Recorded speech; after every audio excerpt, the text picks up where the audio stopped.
Hey guys, so share ko lang sa inyo yung nabook namin na hotel dito sa Henan, sa Bohol. Yan.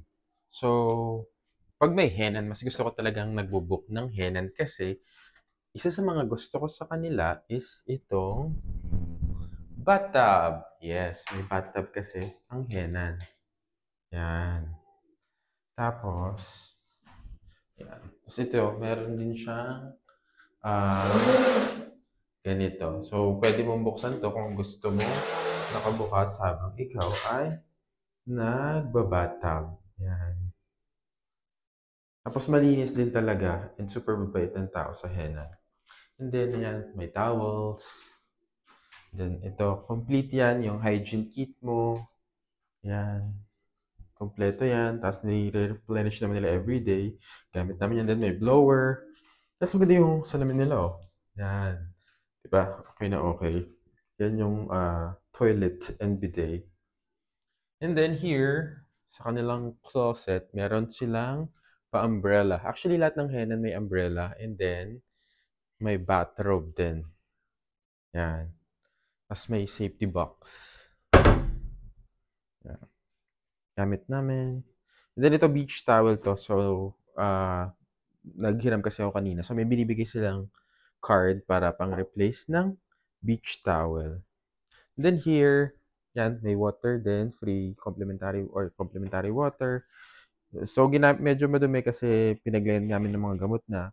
Pero yan siya, meron siyang mga free na coffee, tea, sugar, creamer, tapos may baso din. Tapos ito yung tasa kasi kapapalit nila eh. Anyway, ilang araw na kami dito, tapos hindi ko lang, pinapalitan ko lang kasi yung tasa. Kaya kalalagay. Actually, kalilinis lang nila. Ayan. Yung room namin, meron siyang isang queen size, tsaka single bed. Kasi gusto niyang naka-single bed siya. Di ba? Hello ka. Ayan.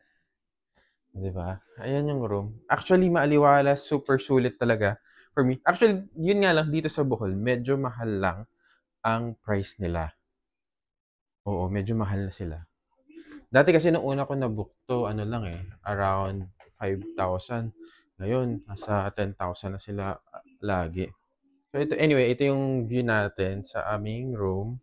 By the way, meron din coffee table dito, meron din sa labas. Yan. So, open natin.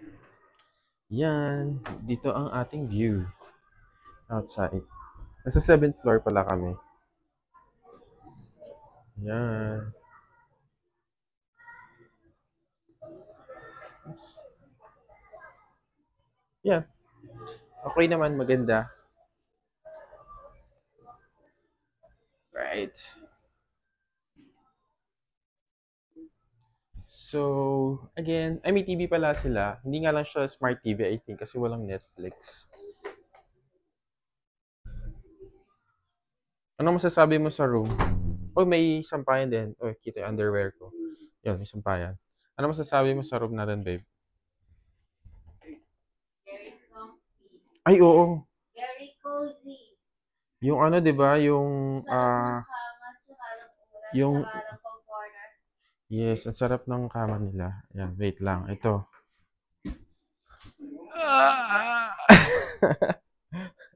Yan. Kaya tayo. 1, 2, 3. Sarap. Sarap ng higaan. So, ayan. Ayan na po tayo sa Henan. Premier room pala to. Actually, premier room lagi ang binubuk ko kasi gusto ko ng may bathtub. Ayan. Mas mahal siya konti sa deluxe pero for me kasi sulit na sulit ang bathtub every time na naghihenan kami. 'Di ba? Yes. Yan. 'Di ba? Ganda naman. Actually, maganda siya. Medyo hindi lang siya pang masa na presyo ha, pero kung may budget ka naman, try mo din. Yan, ikot-ikot ulit tayo.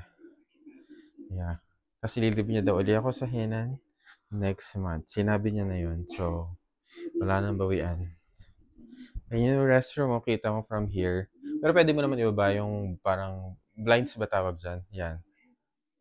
Ayun. So, that's it sa ating vlog. Hindi na tayo nagba-vlog pero vlog tayo ngayon. Yan. Yan yung aircon kung gusto mo makita. Ayun lang.